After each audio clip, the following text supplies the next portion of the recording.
Syiar Islam terus berkembang pesat di bumi Afrika.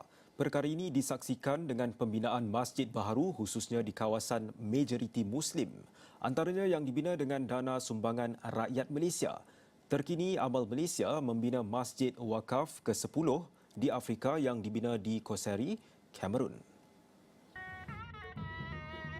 Pasukan sukarelawan Amal Malaysia yang tiba di Kamerun dari Chad, Afrika pada Khamis disambut meriah masyarakat setempat termasuk Sultan Kuseri, Sultan Abba Muhammad II. Sultan Kuseri, salah satu sultan di wilayah di utara Kamerun, juga menerima kunjungan hormat sukarelawan Amal Malaysia yang turut mengerjakan solat Jumaat di masjid lama di kawasan itu.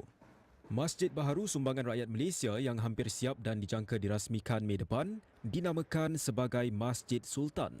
Masjid Wakaf yang mula dibina pada 2023 itu sebelum ini tertangguh pembinaannya kerana masalah banjir dan beberapa isu lain membabitkan pihak kontraktor tempatan.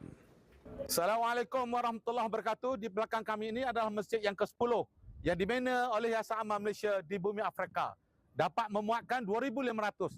Dan masjid ini kita namakan Masjid Sultan, sempena nama Sultan Kashuri di tempat ini. Dan insya-Allah masjid ini 5 kali ganda lebih besar daripada masjid asal yang hanya memuatkan 500 jemaah.